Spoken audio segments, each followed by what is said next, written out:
ਮਸੀਹ ਯਸੂ ਦੇ ਵਿੱਚ ਤੁਹਾਡੀ ਸਲਾਮਤੀ ਹੋਵੇ ਤੇ ਅਸੀਂ ਤੁਹਾਨੂੰ ਯਸੂ ਦੀ ਜ਼ਿੰਦਗੀ ਇਤਵਾਰ ਦਾ ਬਾਈਬਲ ਸਟੱਡੀ ਪ੍ਰੋਗਰਾਮ ਪੰਜਾਬੀ ਬਜ਼ਰੀਆ JCDC ਪ੍ਰੋਡਕਸ਼ਨ ਵਿੱਚ ਖੁਸ਼ ਆਮਦੀਦ ਕਹਿੰਦੇ ਹਾਂ। ਤੇ ਮੈਂ ਪਾਦਰੀ ਅਮਜਦ ਇਮਤਿਆਜ਼ ਤੁਹਾਡੇ ਕੋਲ ਖੁਦਾ ਦਾ ਕਲਾਮ ਲੈ ਕੇ ਹਾਜ਼ਰ ਹੋਇਆ। ਤੇ ਅੱਜ ਅਸੀਂ ਫੇਰ ਝੂਠ ਤੇ ਗੱਲ ਕਰਾਂਗੇ ਕਿ ਸਾਡੀ ਜ਼ਿੰਦਗੀ 'ਚ ਇੰਨਾ ਕੁਝ ਝੂਠ ਬੋਲਿਆ ਜਾਂਦਾ ਹੈ। ਅਸੀਂ ਪੰਜਾਬੀ 'ਚ ਕਹਿੰਦੇ ਝੂਠ ਮਾਰਿਆ ਜਾਂਦਾ ਹੈ। ਜਿਹਨੂੰ ਮਾਰਿਆ ਜਾਏ ਉਹ ਤਾਂ ਮੁੱਕ ਜਾਂਦਾ, ਲੇਕਿਨ ਝੂਠ ਬੋਲਿਆ ਜਾਂਦਾ ਹੈ। ਇੰਨਾ ਕੁ ਬੋਲਿਆ ਜਾਂਦਾ ਕਿ ਲੋਕ ਸੱਚ ਮੰਨਦੇ ਨੇ।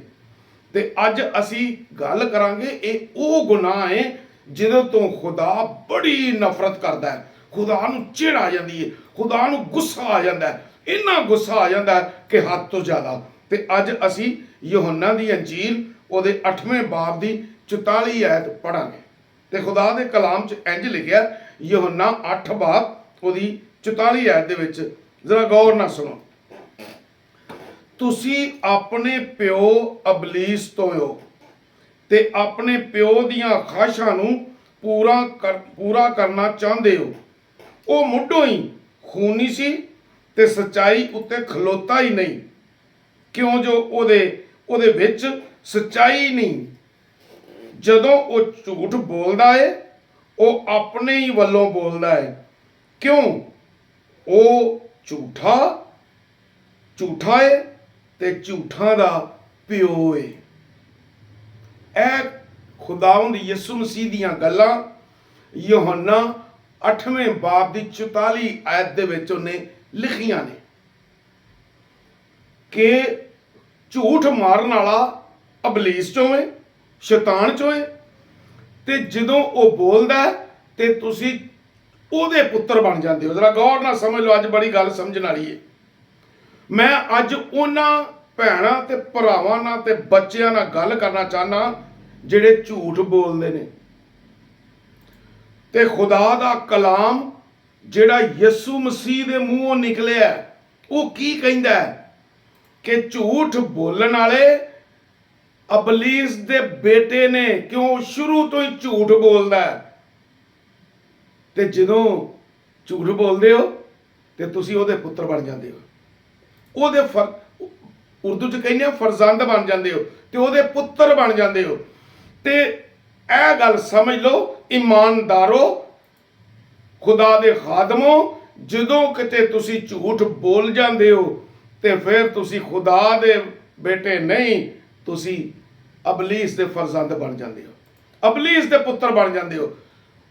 ਤੇ ਮੈਂ ਅੱਜ ਇਹਦੇ ਤੇ ਹੀ ਗੱਲ ਦੱਸਣਾ ਚਾਹਨਾ ਵਾਂ ਕਿ ਅਸੀਂ ਕਿਵੇਂ ਮਿੰਟ 'ਚ ਸਲਿੱਪ ਹੋ ਜਾਂਦੇ ਹਾਂ ਤੇ ਖੁਦਾ ਦੀ ਹਜ਼ੂਰੀ ਦੇ ਵਿੱਚੋਂ ਆਪ ਹੀ ਦੂਰ ਹੋ ਜਾਂਦੇ ਹਾਂ ਇੱਕ ਗਲਤੀ ਦੀ ਵਜ੍ਹਾ ਤੋਂ। ਇਹ ਝੂਠ ਇਨਸਾਨੀ ਜ਼ਿੰਦਗੀ ਨੂੰ ਵਿੱਚ ਇੰਨਾ ਕੁ ਬੰਦੇ ਨੂੰ ਬਰਬਾਦ ਕਰਦਾ ਹੈ ਕਿ ਖੁਦਾ ਨੂੰ ਬੜਾ ਗੁੱਸਾ ਆਉਂਦਾ ਇਹਦੇ ਤੇ ਕਿ ਜਿਹੜਾ ਝੂਠ ਬੋਲਦਾ ਹੈ। ਇਸ ਲਈ ਕਿ ਬਾਗੇ ਆਦਮ ਦੇ ਵਿੱਚ ਵੀ ਝੂਠ ਬੋਲਿਆ ਗਿਆ ਤੇ ਆਦਮ ਤੇ ਹਵਾ ਨੂੰ ਬਾਹਰ ਕਢਾਤਾ ਗਿਆ। ਖੁਦਾ ਇਸ ਗੁਨਾਹ ਤੋਂ ਬੜਾ ਚਿੜਦਾ, ਬੜਾ ਗੁੱਸਾ ਆਉਂਦਾ ਹੈ।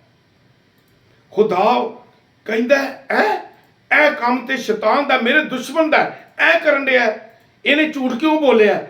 ਤੇ ਖੁਦਾ ਨੂੰ ਬੜਾ ਗੁੱਸਾ ਆਉਂਦਾ ਜੇ। ਤੇ ਮੈਂ ਅੱਜ ਸਾਰੇ ਭੈਣਾਂ ਭਰਾਵਾਂ ਨੂੰ ਇਹ ਗੱਲ ਦੱਸਣਾ ਚਾਹਨਾ, ਖੁਦਾ ਨੂੰ ਨਾਰਾਜ਼ ਨਾ ਕਰੋ, ਝੂਠ ਨਾ ਬੋਲੋ, ਇਸ ਲਈ ਕਿ ਝੂਠ ਬੋਲਣ ਵਾਲਾ ਆਪਣੇ ਪਿਓ ਅਬਲੀਸ ਤੋਂ ਹੈ, ਉਹ ਉਹਦੇ ਚੋਂ ਪੈਦਾ ਹੋਇਆ। ਤੇ ਜਦੋਂ ਤੁਸੀਂ ਝੂਠ ਬੋਲਦੇ ਹੋ ਤੇ ਫਿਰ ਅਬਲੀਸ ਦੇ ਪੁੱਤਰ ਬਣ ਜਾਂਦੇ ਹੋ। ਤੇ ਸਾਨੂੰ ਚਾਹੀਦਾ ਅਸੀਂ ਖੁਦਾ ਦੇ ਪੁੱਤਰ ਬਣੀਏ, ਖੁਦਾ ਦੀਆਂ ਮਰਜ਼ੀਆਂ ਨੂੰ ਪੂਰੀਆਂ ਕਰੀਏ, ਖੁਦਾ ਦੇ ਹੁਕਮਾਂ ਤੇ ਚੱਲੀਏ। ਤੇ ਜਦੋਂ ਅਸੀਂ ਖੁਦਾ ਦਾ ਹੁਕਮ ਸੱਚਾਈ ਤੇ ਕਾਇਮ ਰਹੋ, ਤੇ ਜਦੋਂ ਅਸੀਂ ਸੱਚਾਈ ਤੇ ਖਲੋਂਦੇ ਹੀ ਨਹੀਂ, ਜਿਵੇਂ ਅਬਲੀਸ ਨਹੀਂ ਖਲੋਂਦਾ, ਉਹ ਸ਼ੁਰੂ ਤੋਂ ਹੀ ਨਹੀਂ ਖਲੋਤਾ ਤੇ ਅਸੀਂ ਝੂਠ ਬੋਲਦੇ ਆ ਤੇ ਫਿਰ ਅਸੀਂ ਸ਼ੈਤਾਨ ਦੇ ਪੁੱਤਰ ਬਣ ਜਾਂਦੇ ਆ। ਤੇ ਹੁਣ ਜ਼ਰਾ ਆਪ ਸਮਝ ਲਵੋ, ਸ਼ੈਤਾਨ ਦੇ ਪੁੱਤਰ ਖਵਾਉਣਾ ਪਸੰਦ ਕਰਦੇ ਹੋ ਜਾਂ ਖੁਦਾ ਦੇ ਪੁੱਤਰ? ਯਾਦ ਰੱਖ ਲਓ, ਕੁਝ ਗੱਲਾਂ ਥੱਲੇ ਦੁਨੀਆ ਨੂੰ ਚੇਤੇ ਰਹਿੰਦੀਆਂ ਨੇ, ਕੁਝ ਸਾਡੀਆਂ ਗਲਤੀਆਂ ਦੁਨੀਆ ਦੀ ਨਿਗਾਹ 'ਚ ਆ ਜਾਂਦੀਆਂ ਨੇ ਤੇ ਕੁਝ ਗਲਤੀਆਂ ਨਹੀਂ ਆਉਂਦੀਆਂ। ਕੁਝ ਚੰਗੇ ਕੰਮ ਦੁਨੀਆ ਨੂੰ ਨਜ਼ਰ ਆ ਜਾਂਦੇ ਨੇ ਤੇ ਕੁਝ ਸਾਡੇ ਚੰਗੇ ਕੰਮ ਦੁਨੀਆ ਨੂੰ ਨਜ਼ਰ ਨਹੀਂ ਆਉਂਦੇ। ਤੇ ਯਾਦ ਰੱਖੋ, ਜਿਹੜੇ ਚੰਗੇ ਕੰਮ ਨੇ ਉਹ ਵੀ ਤੇ ਜਿਹੜੇ ਗੁਨਾਹ ਵਾਲੇ ਕੰਮ ਨੇ ਉਹ ਵੀ ਖੁਦਾ ਦੀ ਕਿਤਾਬ ਦੇ ਵਿੱਚ ਜ਼ਰੂਰ ਲਿਖੇ ਜਾਂਦੇ ਨੇ। ਤੇ ਜਦੋਂ ਖੁਦਾ ਦੀ ਕਿਤਾਬ ਦੇ ਵਿੱਚ ਲਿਖੇ ਜਾਂਦੇ ਨੇ ਤੇ ਫਿਰ ਵੱਡੀ ਕਿਤਾਬ ਬਣ ਜਾਂਦੀ ਹੈ, ਭੈੜਿਆਂ ਕੰਮਾਂ ਦੀ ਵੀ ਤੇ ਚੰਗਿਆਂ ਕੰਮਾਂ ਦੀ ਵੀ, ਖੁਦਾ ਨੂੰ ਪਿਆਰ ਕਰਨ ਦੀ ਵੀ ਤੇ ਖੁਦਾ ਤੋਂ ਦੂਰ ਹੋਣ ਦੀ ਵੀ। ਯਾਨੀ ਸ਼ੈਤਾਨ ਦੇ ਪੁੱਤਰ ਬਣ ਕੇ ਜਦੋਂ ਅਸੀਂ ਦੂਰ ਹੁੰਨੇ ਆ ਤੇ ਖੁਦਾ ਨੂੰ ਗੁੱਸਾ ਵੀ ਬੜਾ ਆਉਂਦਾ ਹੈ। ਤੇ ਅੱਜ ਇਹ ਹੀ ਅਸੀਂ ਗੱਲ ਕਰਨ ਰਹੇ ਆ ਕਿ ਮੇਰੇ ਭਰਾਓ, ਮੇਰੀਓ ਭੈਣੋ, ਬੱਚਿਓ, ਖੁਦਾ ਨੂੰ ਨਾਰਾਜ਼ ਨਾ ਕਰੋ, ਖੁਦਾ ਦੇ ਪੁੱਤਰ ਰਹੋ, ਅਬਲੀਸ ਦੇ ਸ਼ੈਤਾਨ ਦੇ ਪੁੱਤਰ ਨਾ ਬਣੋ। ਕਿ ਜੇ ਤੁਸੀਂ ਸ਼ੈਤਾਨ ਦੇ ਪੁੱਤਰ ਬਣ ਗਏ ਤੇ ਫਿਰ ਅੱਗ ਦੀ ਭੱਠੀ ਇੰਤਜ਼ਾਰ ਕਰ ਰਹੀ ਹੈ। ਤੇ ਜੇ ਤੁਸੀਂ ਝੂਠ ਬੋਲਣਾ ਛੱਡ ਦੋਗੇ ਤੇ ਖੁਦਾ ਦੇ ਪੁੱਤਰ ਬਣ ਜਾਓਗੇ ਤੇ ਫਿਰ ਕਮ ਅਜ਼ ਕਮ ਖੁਦਾ ਦੀ ਭੱਠੀ ਤੋਂ ਤੇ ਬਚੇ ਰਹੋਗੇ, ਇਸ ਗੁਨਾਹ ਨੂੰ ਤੇ ਛੱਡੋਗੇ। ਕਿਉਂ? ਜਦੋਂ ਤੁਸੀਂ ਝੂਠ ਬੋਲਦੇ ਤਾਂ ਖੁਦਾ ਨੂੰ ਬੜਾ ਵੱਟ ਚੜਦਾ ਜੇ, ਬੜਾ ਗੁੱਸਾ ਹੁੰਦਾ, ਫਿਰ ਖੁਦਾ ਨੂੰ ਰਾਜ਼ੀ ਕਰਨਾ ਹੁੰਦਾ।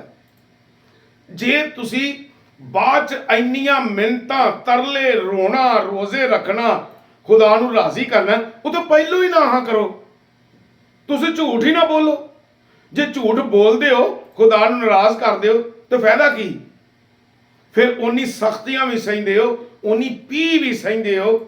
ਇਸ ਲਈ ਜਿਹੜਾ ਖੁਦਾ ਦਾ ਦੁਸ਼ਮਣ ਹੁੰਦਾ, ਖੁਦਾ ਤਾਂ ਉਹਨੂੰ ਪੀਸ ਕੇ ਰੱਖ ਦਿੰਦਾ, ਬਰਬਾਦ ਕਰ ਦਿੰਦਾ। ਤੇ ਅੱਜ ਬਰਬਾਦੀ ਤੋਂ ਬਚੋ, ਪਿਸਣ ਤੋਂ ਬਚੋ, ਦੁੱਖ ਸਹਿਣ ਤੋਂ ਬਚੋ ਤੇ ਖੁਦਾ ਦੇ ਬੇਟੇ ਬਣ ਜਾਓ। ਖੁਦਾ ਦੇ ਬੇਟੇ ਬਣ ਜਾਓ, ਅਬਲੀਸ ਦੇ ਪੁੱਤਰ ਨਾ ਬਣੋ। ਅਬਲੀਸ ਦੇ ਪੁੱਤਰ ਬਣਿਆ ਬੜਾ ਨੁਕਸਾਨ ਜੇ, ਅਬਲੀਸ ਦੇ ਪੁੱਤਰ ਬਣਿਆ ਬੜਾ ਨੁਕਸਾਨ ਜੇ। ਇਸ ਲਈ ਕਿ ਜਦੋਂ ਅਸੀਂ ਅਬਲੀਸ ਦੇ ਪੁੱਤਰ ਹੁੰਨੇ ਆ ਤੇ ਫਿਰ ਸਮਝੋ ਸਾਡੇ ਲਈ ਅੱਗ ਦੀ ਭੱਠੀ ਇੰਤਜ਼ਾਰ ਕਰ ਰਹੀ ਹੈ। ਤੇ ਜਦੋਂ ਅਸੀਂ ਇਹ ਗੁਨਾਹ ਛੱਡਾਂਗੇ ਤੇ ਫਿਰ ਅਸੀਂ ਬਚ ਜਾਵਾਂਗੇ। ਤੇ ਮੈਂ ਉਮੀਦ ਕਰਨਾ ਵਾਂ ਕਿ ਤੁਸੀਂ ਇਹਨੂੰ ਸਮਝ ਰਹੇ ਹੋ। ਉਹ ਜੇ ਝੂਠ ਬੋਲੋਗੇ ਤਾਂ ਬਰਕਤ ਵੀ ਕੋਈ ਨਹੀਂ ਰਹੇਗੀ। ਇਸ ਲਈ ਕਿ ਖੁਦਾ ਤੇ ਨਾਰਾਜ਼ ਹੋ ਜਾਣਾ ਤੇ ਬਰਕਤ ਕਿੱਥੋਂ ਤੁਹਾਡੇ ਕੋਲ ਆਏਗੀ? ਤੁਹਾਡੀ ਨਾ ਕਮਾਈ 'ਚ ਬਰਕਤ, ਨਾ ਤੁਹਾਡੀ ਜ਼ਿੰਦਗੀ 'ਚ ਬਰਕਤ, ਨਾ ਤੁਹਾਡੀ ਔਲਾਦ 'ਚ ਬਰਕਤ। ਇਸ ਲਈ ਕਿ ਖੁਦਾ ਤੁਹਾਡੇ ਤੋਂ ਨਾਰਾਜ਼ ਹੈ। ਤੇ ਜਦੋਂ ਖੁਦਾ ਨਾਰਾਜ਼ ਹੋ ਜਾਂਦਾ ਤੇ ਫਿਰ ਚਾਰੋਂ ਪਾਸਿਓਂ ਲੋਕ ਵੀ ਦੁਸ਼ਮਣ ਹੋ ਜਾਂਦੇ ਨੇ। ਚਾਰੋਂ ਪਾਸਿਓਂ ਲੋਕ ਵੀ ਦੁਸ਼ਮਣ ਹੋ ਜਾਂਦੇ ਨੇ। ਤੇ ਤੁਸੀਂ ਕਿਉਂ ਇੱਕ ਝੂਠ ਮਾਰ ਕੇ ਜਾਂ ਝੂਠ ਬੋਲ ਕੇ ਤੇ ਤੁਸੀਂ ਆਪਣੇ ਆਪ ਨੂੰ ਵੀ ਗੁਨਾਹਗਾਰ ਕਰਦੇ ਹੋ, ਲੋਕਾਂ ਦੇ ਦੁਸ਼ਮਣ ਵੀ ਬਣ ਜਾਂਦੇ ਹੋ, ਖੁਦਾ ਵੀ ਤੁਹਾਡਾ ਦੁਸ਼ਮਣ ਬਣ ਜਾਂਦਾ। ਖੁਦਾ ਨਾਰਾਜ਼ ਹੋ ਜਾਂਦਾ ਨਾ ਤੇ ਅਸੀਂ ਖੁਦਾ ਤੋਂ ਦੂਰ ਹੋ ਜਾਂਦੇ ਹਾਂ। ਤੇ ਕਿਉਂ ਅਸੀਂ ਇਹ ਝੂਠ ਵਾਲਾ ਬੋਲਣ ਵਾਲਾ ਗੁਨਾਹ ਕਰਨੇ ਆ? ਕਿਉਂ ਨਹੀਂ ਬਚਾਉਂਦੇ ਆਪਣੇ ਆਪ ਨੂੰ?